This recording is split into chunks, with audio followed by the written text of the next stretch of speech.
इंसान ने जमीन के नीचे गड्ढा बनाया और वहां रहना शुरू। दरअसल कंसेप्ट वही है, यही रूम तो चाहिए, लेकिन जमीन के नीचे दिमाग चलाया। उसको ये आइडिया नहीं था कि इसके ऊपर ऐसा बनाया जाए, तो उसने उसको खोदना शुरू किया और नीचे जाकर के जमीन के नीचे उसने प्रॉपरली अपने लिए बिल्कुल सही ऐसे काट करके मिट्टी को अपना एक कमरा बना लिया जमीन के नीचे। अब शाम हुई, शाम के बाद उसने उसके ऊपर लकड़ी उकड़ी लगाई और अपना अंदर चुपचाप सो गया।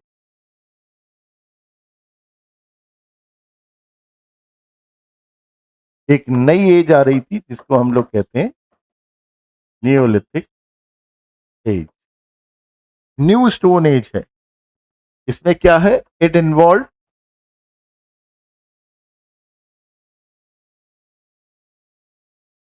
सेटल्ड लाइफ, एग्रीकल्चर,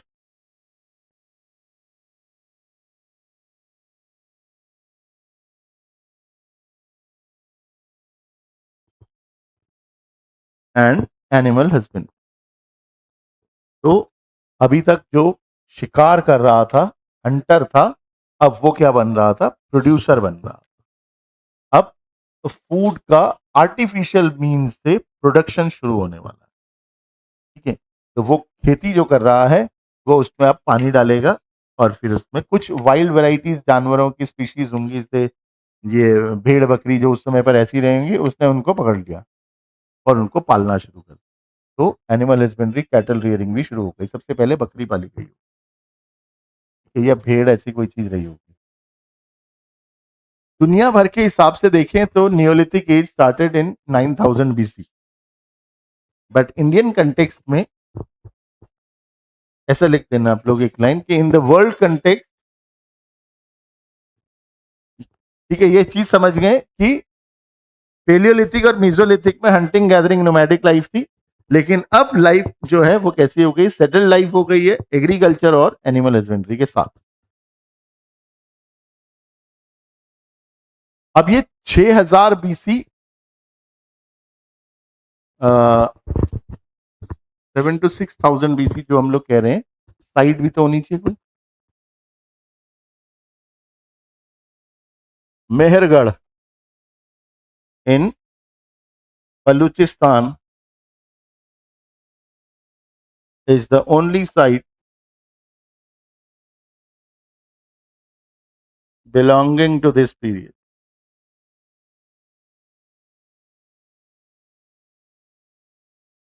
मतलब 6 मिलेनियम BC, 6000 साल पुरानी एक ही साइट है सब कॉन्टिनेंट में, वो है मेहरगढ़।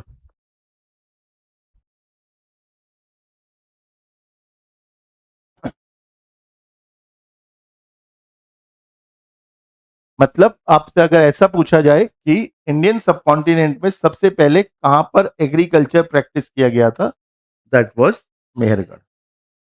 सबसे पहले खेती यहीं पर हुई हो, और वो खेती 6000 BC की है।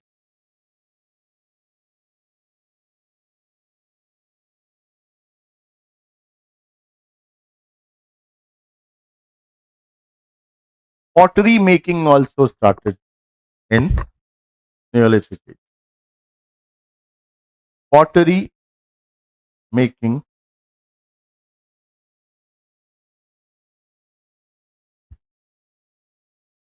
started in Neolithic age. पहले वो हाथ से बनाते थे पॉटरी, मतलब बर्तन जो है वो हाथ से मिट्टी गीली करी और उससे हाथ से बना करके उसको सुखा दिया। लेकिन नियोलिथिक रिवॉल्यूशन हो जाती है। What is Neolithic revolution? Neolithic revolution is invention of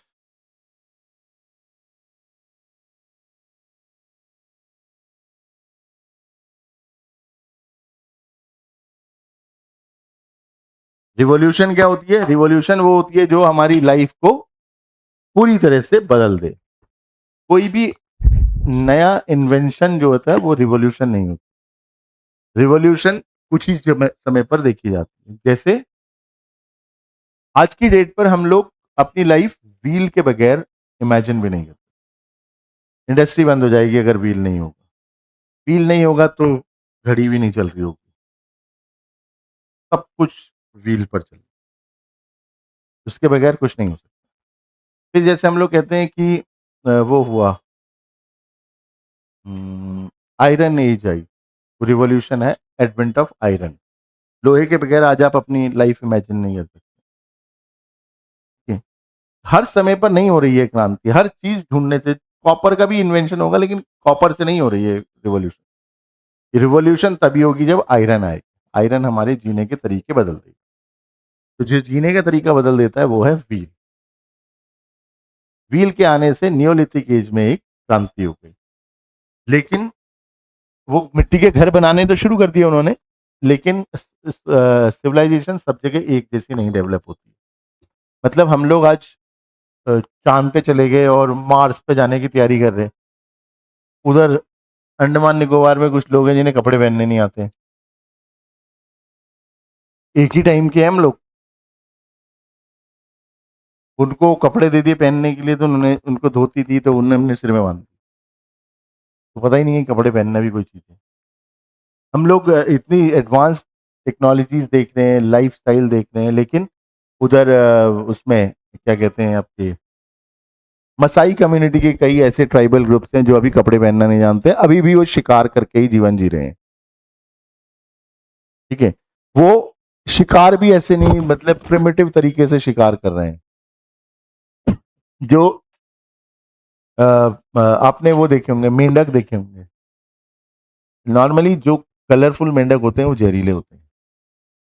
जितना ज्यादा ब्राइट कलर होगा उतना ही ज्यादा वो जहरीला होगा। उनको पता है वो बात। वो वाले मेंढक मारते हैं जो बिल्कुल कलरफुल होते हैं, उनको मार करके उनका जहर निकालते हैं, फिर अपने यहाँ पर्स में उस जहर को भर देते हैं। ठीक है, और फिर वो अपना बो एंड एरो लेकर के और जा रहे हैं, दिन भर घूम रहे हैं। जहां उनको दिखा कोई हिरन, उन्होंने उसमें डुबाया और उसके पीछे पीछे भागे। शेर पालते हैं वो, बड़े बड़े शेर जो होते हैं, बब्बर शेर। एक ही टाइम के लोग हैं हम लोग भी और वो लोग भी। तो सिविलाइजेशन सब जगह एक बराबर डेवलप नहीं होती है। इसका मतलब ये है, मतलब ये हमें आज भी समझ में आना चाहिए। कुछ लोग झोपड़ी में रह रहे हैं, ऐसे इलाके भी हैं। कहीं हम लोग देखते हैं कि वो स्काई स्क्रेपर्स सारे बड़े बड़े शहरों में। तो इस समय पर भी इंसान ने खेती करना सीख लिया, इंसान ने पॉटरी बनाना सीख लिया, इंसान ने घरों में रहना सीख लिया, मिट्टी के घर बना करके रहना शुरू कर दिया। लेकिन दो बड़ी इंपॉर्टेंट साइट्स हैं। ये नियोलिथिक एज ही है अभी। बुर्जा होम, ये श्रीनगर के थोड़ा सा नॉर्थ में है।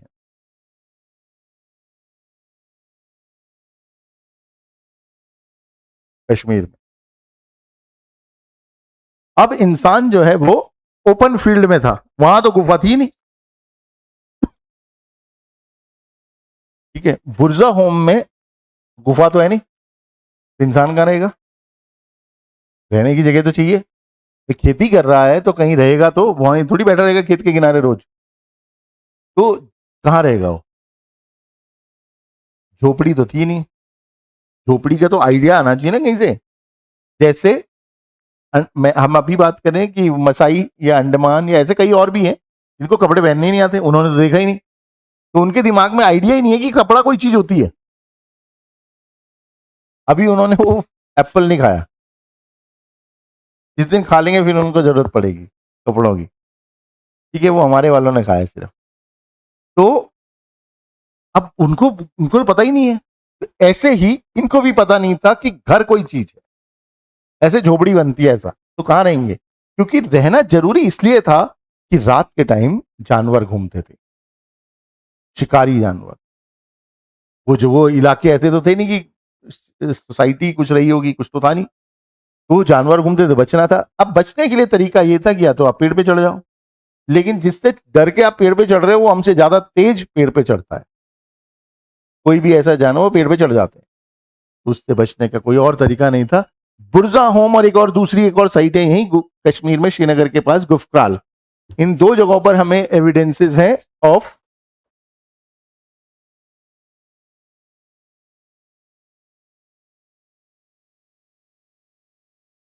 इंसान ने जमीन के नीचे गड्ढा बनाया और वहां रहना शुरू। दरअसल कंसेप्ट वही है, यही रूम तो चाहिए, लेकिन जमीन के नीचे दिमाग चलाया। उसको ये आइडिया नहीं था कि इसके ऊपर ऐसा बनाया जाए, तो उसने उसको खोदना शुरू किया और नीचे जाकर के जमीन के नीचे उसने प्रॉपरली अपने लिए बिल्कुल सही ऐसे काट करके मिट्टी को अपना एक कमरा बना लिया जमीन के नीचे। अब शाम हुई, शाम के बाद उसने उसके ऊपर लकड़ी उकड़ी लगाई और अपना अंदर चुपचाप सो गया।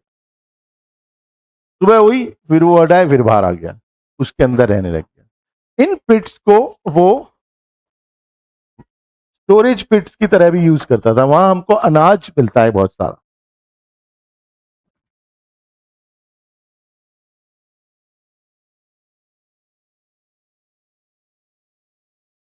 वीट हो गया, बार्ले हो गया, लेंटिल हो गया, ऐसी कई सारी चीजें जो है वो अनाज उसके अंदर मिलता है। इसका मतलब वो अनाज जो पैदा कर रहा था, जो वो उसको रखने की जगह चाहिए थी, तो वो पिट्स में ही रख रहा था।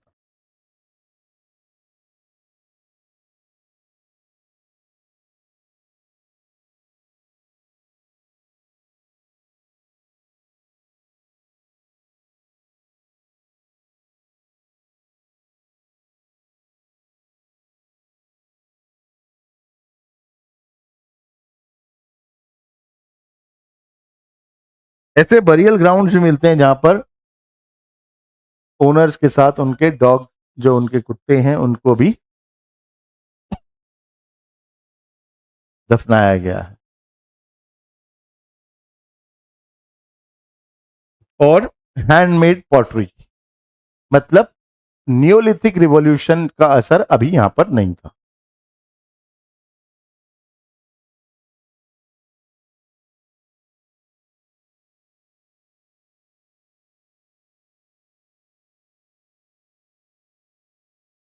तो मतलब इंसान जो वो लाइफ आफ्टर डेथ में बिलीव कर रहा था, उसी का ही इंडिकेटर है कि उसमें जानवर को भी उसके साथ दफना दिया गया।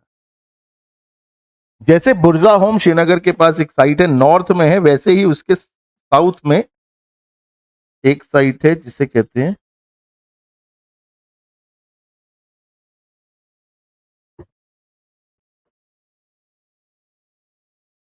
गुफक्राल। ये भी कश्मीर में श्रीनगर के थोड़ा सा साउथ में।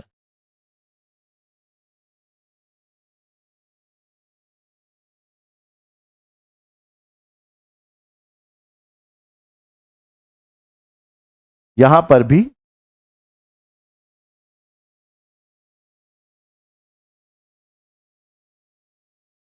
Pit dwelling.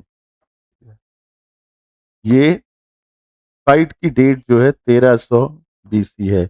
मतलब ये हड़प्पन सिविलाइजेशन के कंटेम्पररी थे, लेकिन एक दूसरे को जानते नहीं थे। Contemporary of Harappan civilisation but unaware of each other.